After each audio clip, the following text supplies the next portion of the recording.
नागपुर में आयुर्वेद को नई पहचान दिलाने के उद्देश्य से श्री विश्व प्रकृति आयुर्वेद स्पेशलिस्ट क्लिनिक और पंचकर्म सेंटर की शुरुआत की गई है।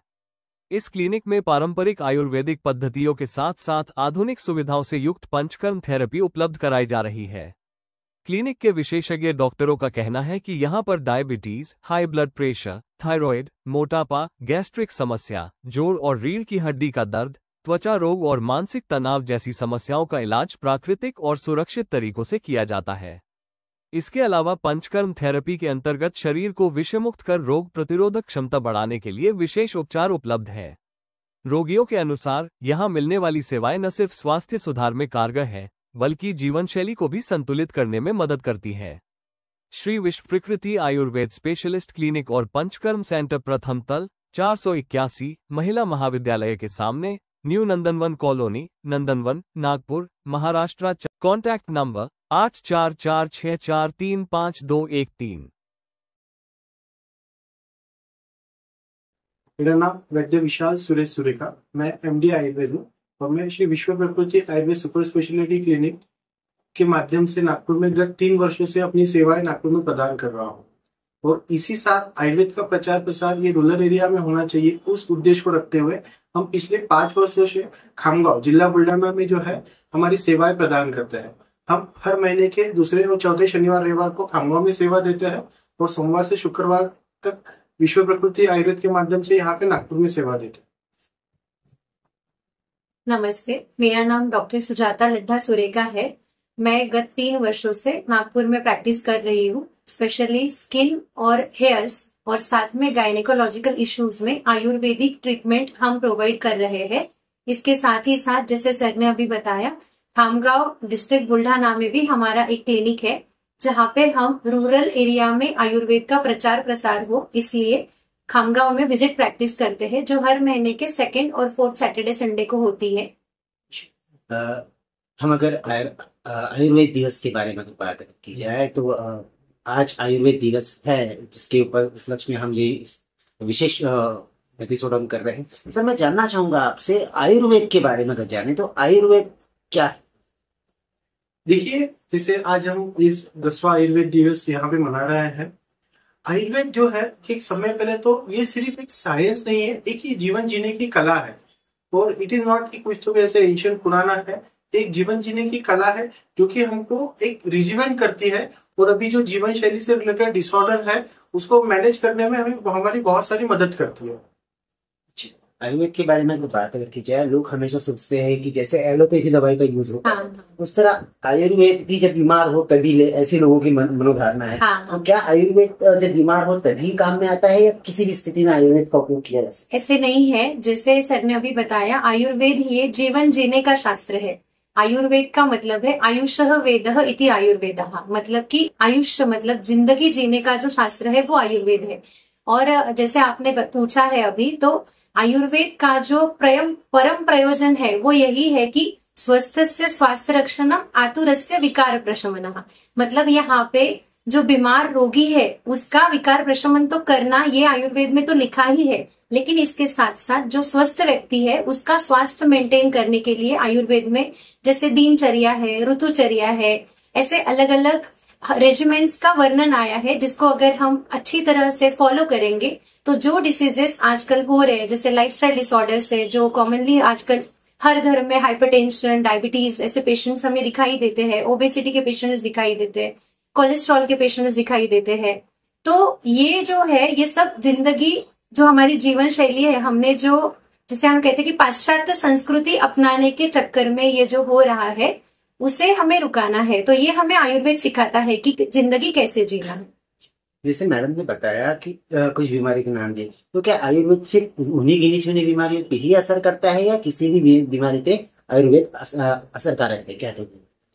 देखिए, आयुर्वेद जो कहा गया है, आयुर्वेद मेनली 8 अंगों में कहा गया है, मतलब ये संस्कृत में जो कहा है, तो बेसिकली वो 8 पार्ट में डिवाइड है। और 8 पार्ट जैसे कि काय, बाल, ग्रह, ऊर्ध्वांग ऐसे है। तो आयुर्वेद में जो है सभी बीमारियों का इलाज हमारे शास्त्र में बताया हुआ है। जैसे हम लोग बात करेंगे तो हेयर से लेके तो नेल्स तक का पूरा सभी ट्रीटमेंट आयुर्वेद में होता है।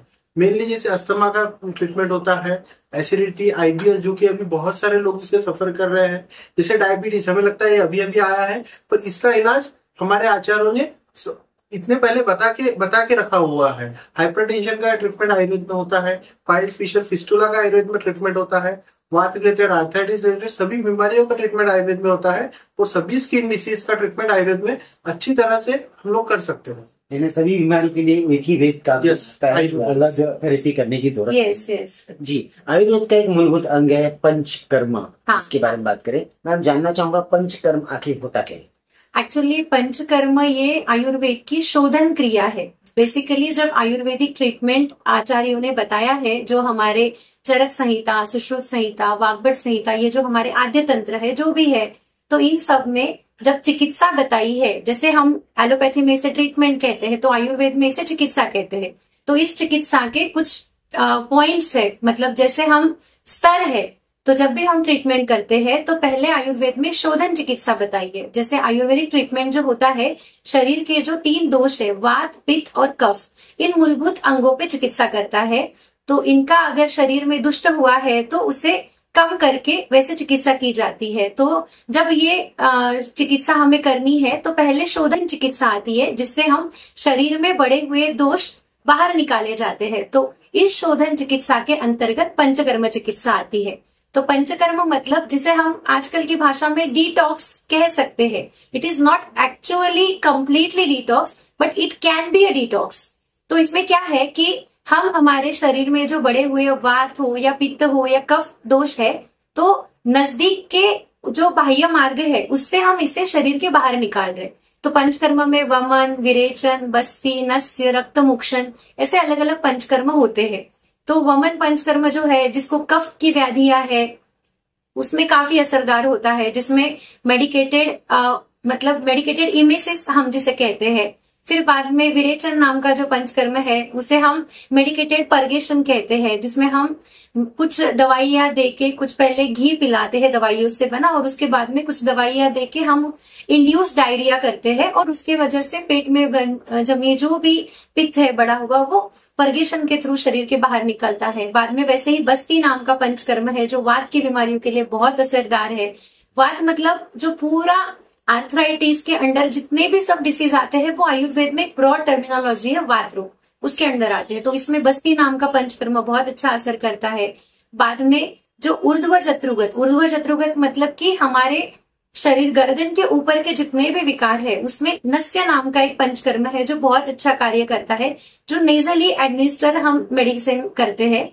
और बाद में लास्ट जो है रक्तमोक्षण नाम का एक पंचकर्म है, जो मोस्टली जो स्किन डिसीज वगैरह होते हैं या ब्लड रिलेटेड जो भी डिसऑर्डर्स है, अभी इसके नाम एलोपैथिक साइंस ने अलग अलग बताए हैं, लेकिन आयुर्वेद में उन सबको रक्तज व्याधि बोल के उसके अंदर सबका वर्णन किया है। तो उसमें रक्तमोक्षण नाम का पंचकर्म बहुत अच्छा काम करता है। तो इस तरह के अलग अलग 5 पंचकर्म होते हैं।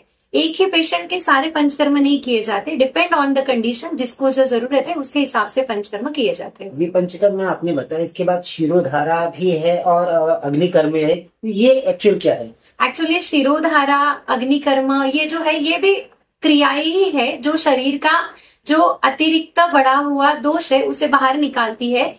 और साथ में अग्निकर्म नाम का जो ट्रीटमेंट है, अग्निकर्म मतलब वात को ही हमें कम करना है, लेकिन ये दर्द को कम करता है। मतलब वहां का जो ब्लड सेल्स जो है, ब्लड वेन्स जो है या ब्लड वेसल्स जो है, उसको डायलेट करके वहां पे हीट का सप्लाई होके, उसके वजह से वहां के जो नर्व्स एंडिंग्स है उसके सेंसेशन कम होने की वजह से पेन स्टॉप होता है। तो अग्निकर्म विद्यकर्म नाम का ट्रीटमेंट है, ये पेन में बहुत अच्छा काम करता है। और साथ में जो शिरोधारा वगैरह जो ये जो ट्रीटमेंट है, ये स्ट्रेस रिलीव करता है। इसकी वजह से हमारा जो हार्मोनल इम्बैलेंस आजकल, इसके भी हमें बहुत दिक्कतें दिखाई देते हैं। एंडोक्राइनोलॉजिस्ट मतलब बहुत ज्यादा आजकल एंडोक्राइन डिसऑर्डर्स हमें दिखाई देते हैं, तो उसमें भी शिरोधारा नाम का जो पंचकर्म है ये बहुत अच्छा काम करता है। जी सर, जैसे मैम ने पूरा पंचकर्म बताया, तो ये पंचकर्म जो है, जैसे मैंने आपको कहा था कि पंचकर्म जो है मैडम स्पेशली बीमारियों के नाम भी बताया, इसके ऊपर असरकारक है, लेकिन क्या पंचकर्म सिर्फ बीमार व्यक्ति ही कर सकता है या कोई सामान्य व्यक्ति भी पंचकर्म कर सकता है? देखिए, जैसे शुरुआत के दौर में हमने डिस्कस किया था कि आयुर्वेद का जो प्रयोजन था वो स्वस्थ से स्वस्थ रक्षण के लिए था। तो पंचकर्म जो है सिर्फ बीमार व्यक्ति ही नहीं कर सकता है, स्वस्थ व्यक्ति भी कर सकता है। और इसीलिए हमारे यहाँ पे हर सीजन के हिसाब से पंचकर्म बताया है। जैसे जब रेनी सीजन वर्षा ऋतु होता है तो बस्ती बताया हुआ है। अभी शरद ऋतु जो अभी फिलहाल चल रहा है तो इसमें विरेचन पंचकर्म बताया हुआ है। वसंत ऋतु में वमन बताया हुआ है। तो हर सीजन के हिसाब से ये जो पंचकर्म बताया वो सभी स्वस्थ व्यक्ति ने करना चाहिए। जैसे हमारे पास में मोटरसाइकिल या कार होती है तो उसका हम लोग सर्विसिंग करते हैं, वैसे ही ये पंचकर्म होता है कि ये शरीर को डिटॉक्स या सर्विसिंग करने का एक तरीका होता है। जी मैम, मैं जानना चाहूंगी, आपने कहा कि फर्टिलिटी संदर्भ में भी आप आयुर्वेद से ट्रीटमेंट करते हैं। वंध्यत्व की एक बहुत बड़ी समस्या है, क्या आयुर्वेद द्वारा उसका निराकरण किया जा सकता है? ऑफ कोर्स किया जा सकता है। बेसिकली आयुर्वेद में वंध्यत्व के बारे में सब कुछ लिखा है। एक योनि व्यापक चिकित्सा नाम का अध्याय ही आचार्यों ने वर्णन किया है। वंध्यत्व चिकित्सा में सबसे इम्पोर्टेंट होता है कि वंध्यत्व का कॉज रूल आउट करना चाहिए। तो आयुर्वेद में उस कॉज के हिसाब से, जिसे हम आयुर्वेद में बीज चिकित्सा कहते हैं, कि जो स्पर्म में प्रॉब्लम है, स्पर्म काउंट कम है या मोटिलिटी कम है, या फिर फीमेल इनफर्टिलिटी जो होता है जिसमें आजकल हार्मोनल इम्बैलेंस, AMH वैल्यू कम है इसलिए होता है, मेंसेस के प्रॉब्लम है, PCOD होता है, आजकल ओवुलेशन ही नहीं होता है, अनओवुलेटरी साइकिल्स रहती है। तो इन सभी चिकित्सा में पंचकर्म चिकित्सा भी बहुत असरदार है, जिसमें हम मतलब आयुर्वेद में कैसे है कि अपान क्षेत्र ऐसे कहते हैं, मतलब शरीर में जो वात है, वायु, उसके भी फिर से 5 प्रकार बताए हैं। और अपान क्षेत्र मतलब लोअर एब्डोमेन के जो सारे डिसीज है उसका सबका ट्रीटमेंट एक ही साथ होता है। ऐसे नहीं है आयुर्वेद में कि गायनिक का डॉक्टर अलग है या गायनिक का ट्रीटमेंट अलग है, और अगर अपान क्षेत्र में जो दूसरा डाइजेस्टिव सिस्टम का एंड पार्ट आता है तो कॉन्स्टिपेशन का ट्रीटमेंट अलग है। ऐसे नहीं है, ये सब एक ही है। तो शरीर को होल एंड सोल एक पकड़ के चिकित्सा की जाती है। इनफर्टिलिटी का भी बहुत अच्छे तरीके से आयुर्वेद में ट्रीटमेंट होता है। जी, ये तो हो गई सर ट्रीटमेंट की बात और आयुर्वेद और पंचकर्म बारे में बात की। अब हम कुछ मिथ्स के बारे में बात करेंगे। लोगों में जो आयुर्वेद को लेकर अलग अलग गैर धारणा है कि आयुर्वेद की चिकित्सा बहुत सी स्लो पद्धति की है, आयुर्वेद जो है ये एलोपैथी के लेवल में बहुत कम है। अलग अलग तरह के लोग बातें करते हैं। आयुर्वेद एलोपैथी से बहुत ज्यादा महंगा भी है, ऐसे भी लोग कहते हैं, जिससे लोग जो है आयुर्वेद की तरफ बढ़ने वालों को रोका करते हैं। तो इस तरह के जो मीथ है इसके बारे में क्या कहेंगे आप? आपने इसके 2-3 मीथ एक साथ में पूछे, मैं उसका एक एक करके जवाब दूंगा। जैसे पहला मीथ है कि आयुर्वेद स्लो है, तो मैं आपको बताना चाहूंगा कि जैसे मैम ने बताया कि अग्निकर्म विद्या कर्म, तो वैद्य चंद्र कुमार देशमुख बोल के जो कि पुणे में विख्यात प्रैक्टिस करते हैं, उन्होंने अग्निकर्म विद्या कर्म नाम की 2 ट्रीटमेंट डेवलप की है जो कि हमें इंस्टेंट रिलीफ के लिए है। जैसे जितने भी वात व्याधि वगैरह होते हैं उसमें दर्द तुरंत कम होता है, और यहाँ तक कि ऑटिज्म, सेरेब्रल पाल्सी जो कि छोटे बच्चों में देखे जाता है, जो कि एलोपैथी के हिसाब से अनट्रीटेबल है, उसमें भी हम आयुर्वेद के माध्यम, अग्निकर्म विद्या कर्म के माध्यम से फास्ट ट्रीटमेंट दे सकते हैं। आपका दूसरा प्रश्न है कि आयुर्वेद बहुत महंगा होता है, ये लोगों में मिथ होता है, पर ऐसे नहीं है। आयुर्वेद ट्रीटमेंट, सभी ट्रीटमेंट महंगी नहीं होती है। जैसे हम लोग पंचकर्म में जाते हैं तो थोड़ा बहुत आपको कॉस्ट बियरिंग उसका करना पड़ता है, पर बाकी जो ट्रीटमेंट है वो एलोपैथी के मुकाबले एक सामान्य मनुष्य उसको बियर कर सके, इतना ही उसका ये होता है। ये मीथ है कि आयुर्वेद बहुत ज्यादा महंगा रहता है। और पहले जैसे कहा करते थे कि जैसे आयुर्वेद में दादाजी का इलाज करो तो पोते को रिजल्ट मिलेगा, ऐसे हुआ करता था, बट वैसे नहीं है। हमारे पास में जो आयुर्वेद का ट्रीटमेंट हम लोग लेते हैं, हम सपोज जैसे वैद्य जो बताते हैं परहेज वगैरह सब ठीक से करते हैं, तो आयुर्वेद में भी आपको तुरंत रिलीफ मिल सकता है। बस द थिंग इज कि आप सही ढंग से आयुर्वेद ट्रीटमेंट लीजिए, और जो रिकॉग्नाइज BMS डॉक्टर है, MD डॉक्टर है, उनसे आयुर्वेद ट्रीटमेंट लीजिए। CVC के ऊपर मैं सवाल पूछूंगा। आजकल बहुत सारे लोग घर का वैद्य इस्तेमाल करते हैं, घर पे ही खुद का आयुर्वेद खोल लेते हैं और गूगल यूनिवर्सिटी में वीडियोस देख के घर पे इलाज कर लेते हैं। किस हद तक क्या हानिकारक हो सकता है? एक्चुअली लोगों में ये जो एक लोगों का एक मानना है कि आयुर्वेद में साइड इफेक्ट नहीं है। तो बेसिकली बीइंग आयुर्वेदा प्रैक्टिशनर मैं खुद ये बता रही हूँ कि आयुर्वेद में भी साइड इफेक्ट्स होते हैं, एडवर्स इफेक्ट्स भी होते हैं। अगर कोई भी ड्रग सही तरीके से, सही मात्रा में प्रयोग ना किया जाए तो उसके साइड इफेक्ट होते हैं। तो बेसिकली आयुर्वेद में प्रकृति नाम का भी एक विचार होता है। जैसे वात, पित्त, कफ, ये जो मैंने पहले दोष बताए थे, तो शरीर का अपना क्या प्रकृति है उसके हिसाब से अगर हमने मेडिसिन खाया तो वो फायदा करेगा, और अगर आपने प्रकृति के हिसाब से मेडिसिन नहीं खाया तो उसके वजह से बहुत सारे साइड इफेक्ट्स हमको देखने को मिलते हैं। जैसे मैं इसका एक कॉमन एग्जांपल देती हूँ कि कोविड में बहुत सारे लोगों ने काढ़े पिए हैं अलग अलग, तुलसी का काढ़ा, सिर्फ तुलसी ही नहीं, मीरे, उसके बाद में शुंठी, अलग अलग चीजों का जो मसाले थे उसका काढ़ा बना के पिया। और कुछ पेशेंट्स उसके बाद में हमें ऐसे मिले जिनमें पाइल्स की तकलीफ बढ़ गई थी। तो बाद में जब हमने इस पे थोड़ा रिसर्च किया तो हमें पता चला कि ये जो तीक्ष्ण औषधि द्रव्य है ये लॉन्ग टर्म तक रेगुलरली खाने की वजह से इन लोगों में पाइल्स का दिक्कत हुआ है। तो इसीलिए शरीर का जो प्रकृति है उसके विचार कर अपने जो नजदीकी आयुर्वेदिक वैद्य है उनसे मिलकर अगर हमने सही तरीके से इलाज किया तो आयुर्वेद फायदा करेगा, वरना आयुर्वेद में भी साइड इफेक्ट्स है और वो हमको वो लॉन्ग टर्म पे उसके जो इफेक्ट्स है वो फिर भुगतने पड़ेंगे। जी, आयुर्वेद के प्रचार प्रसार के लिए आप दोनों प्रयासरत है और आपने अपनी शाखा शुरू करके रखी है, खामगांव में भी है, यहाँ पे भी है। तो ये जो नाम है आपने अपने क्लिनिक का रखा, किस तरह इसकी शुरुआत मन में आई और किस तरह इसकी शुरुआत हुई, क्या कहेंगे?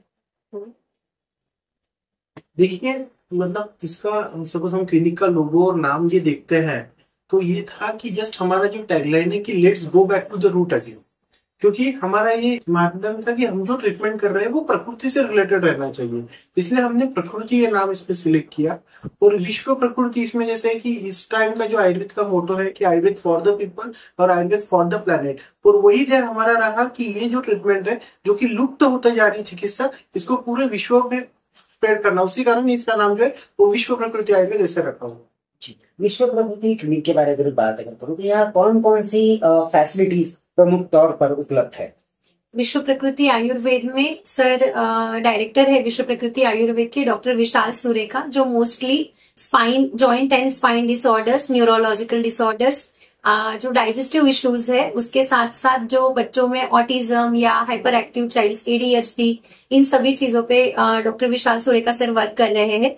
मेरा जो वर्क है, मैं डॉक्टर सुजाता सुरेखा, मेरा जो वर्क है वो स्पेशली आयुर्वेदिक गायनिकोलॉजी और Ayurvedic skin and hair complaints, इस पे मैं वर्क कर रही हूँ।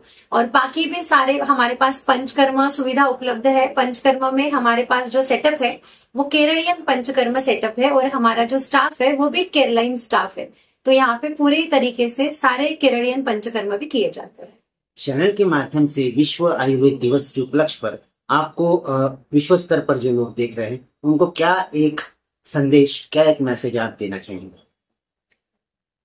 आयुर्वेद अपनाएं, पर आयुर्वेद अपनाते वक्त सही ढंग से आयुर्वेद अपनाएं। और जो कि मैं पहले भी बोल चुका हूं कि रिकॉग्नाइज आयुर्वेद वैद्य जो है उन्हीं से आयुर्वेद का ट्रीटमेंट लीजिए। कोई इंस्टाग्राम या यूट्यूब के माध्यम से कोई रील देख के उसका आयुर्वेद ट्रीटमेंट मत लीजिए, क्योंकि मैम ने बताया कि आयुर्वेद के भी साइड इफेक्ट होते हैं। और इस 10वें आयुर्वेद दिवस पे मैं आप सबको यही संदेश देना चाहूंगा कि आयुर्वेद अपनाएं और सही ढंग से हमें आयुर्वेद अपनाना चाहिए। चैनल के माध्यम से जो दर्शकगण आपको देख रहे हैं, आयुर्वेद संदर्भ में उन्होंने आपसे कोई भी जानकारी लेना है, परामर्श लेना है या आयुर्वेद का इलाज आपसे कराना है, तो किस तरह आपसे संपर्क किया जा सकता है? अगर कोई मतलब कंसल्टेशन करना चाहते हैं तो ऑफलाइन कंसल्टेशन ये सबसे अच्छा होता है, क्योंकि आयुर्वेदिक ट्रीटमेंट जो होता है वो मोस्टली आपका हिस्ट्री टेकिंग, पूरा जो आपका अभी तक का इतिहास है उसके ऊपर हमारा जो आगे का डायग्नोसिस है वो डिपेंड करता है। बट अगर डिस्टेंस की वजह से या किसी वजह से पेशेंट आ भी नहीं पाएगा तो टेली कंसल्टेशन, जिसे हम वीडियो कॉलिंग पे हम कंसल्टेशंस करते हैं, जिसमें हम पेशेंट का प्रॉपरली हिस्ट्री टेकिंग वगैरह करके उसके हिसाब से हम पेशेंट्स का ट्रीटमेंट करते हैं। हमारे पास अभी एब्रॉड के जैसे रशिया, उसके बाद में कनाडा, यूरोप, जर्मनी, बहुत सारी जगह के हमारे पास अभी ऑनलाइन पेशेंट्स भी जुड़े हैं, जिन्हें हम अच्छी तरीके से वहां बैठ के यहाँ से ट्रीटमेंट कर रहे हैं और वो वहां पे ठीक भी हो रहे हैं। तो दोनों माध्यम है, लेकिन मुझे जितना मेरा अनुभव है जो ऑफलाइन प्रैक्टिस है वो बहुत अच्छी होती है। हमारा जो कॉन्टेक्ट नंबर है वो है 8446435213 और 9637144610। तो आप हमें इस नंबर पे कांटेक्ट कर सकते हैं और हम आपसे आप क्लिनिक से अपॉइंटमेंट लेके बाद में फिर डॉक्टर से बात भी कर सकते हैं। और हमारा जो नागपुर का एड्रेस है वो है Shri Vishwa Prakriti Ayurved super speciality clinic, opposite women's college, new Nandanvan colony, Nagpur, Khamgaon. और जो खामगांव का ब्रांच है उसका एड्रेस है श्री विश्व प्रकृति आयुर्वेदिक क्लिनिक, देवजी खिमजी मंगल कार्यालय के बाजू में बालाजी प्लॉट खामगांव। धन्यवाद सर, आपने हमें समय दिया और विश्व आयुर्वेद दिवस के उपलक्ष्य पर आपने हमें आयुर्वेद के लिए विशेष जानकारी दी, उसके लिए आपका बहुत बहुत धन्यवाद। Thank you. Thank you.